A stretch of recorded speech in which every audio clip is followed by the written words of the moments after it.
Bonjour à tous, bienvenue dans les Alpes. Voici les titres de ce lundi 26 février.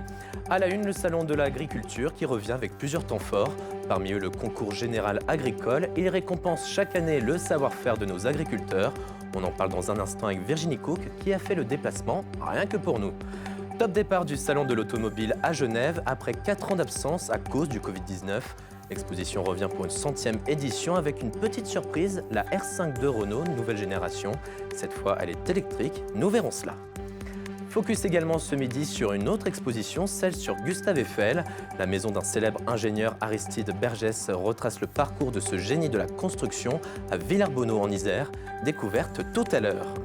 Dans l'actualité nationale, ce drame dans le Massif central. L'émotion est vive après l'avalanche qui a tué 4 personnes hier lors d'une sortie d'alpinisme au Mont d'Or. Parmi les victimes, un guide de 50 ans très expérimenté. Les réactions en fin de journal. Mais tout d'abord, les agriculteurs ne décolèrent pas. Plusieurs centaines de tracteurs bloquent depuis ce matin le quartier européen à Bruxelles. Des engins venus de Belgique, mais aussi d'Espagne, du Portugal et d'Italie.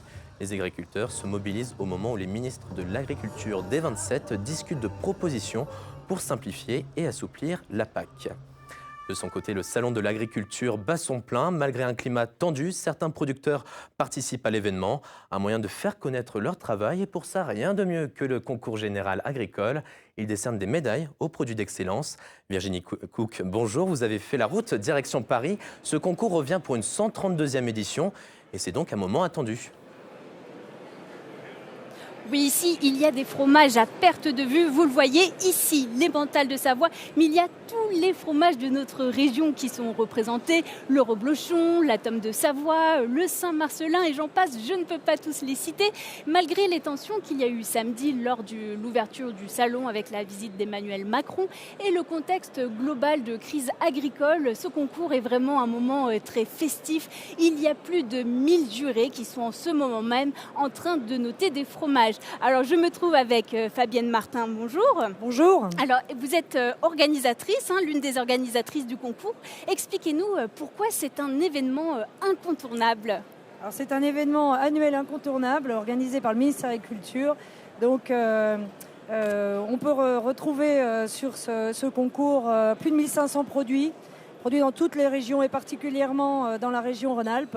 Des produits de terroir, des produits fabriqués à partir de lait cru, mais également des produits industriels et puis d'origines différentes. Comment note-t-on finalement un fromage ?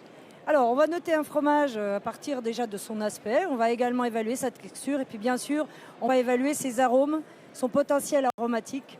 Et là, vous avez bon nombre de fromages qui révèlent des potentiels aromatiques intéressants qui leur permettront de décrocher des médailles.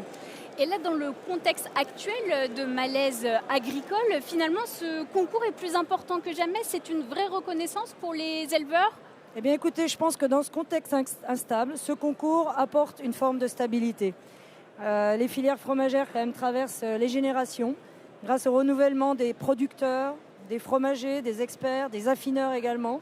Et puis des services techniques qui assurent aussi le développement des produits innovants.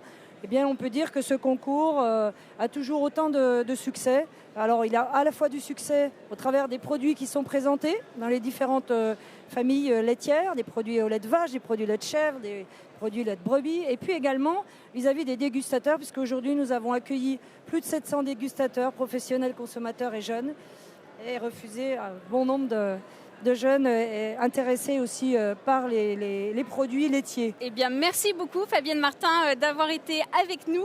Les jurés sont en train de terminer leur notation. Les résultats seront proclamés ce soir. Merci beaucoup Virginie, merci également à Asdine Kebabti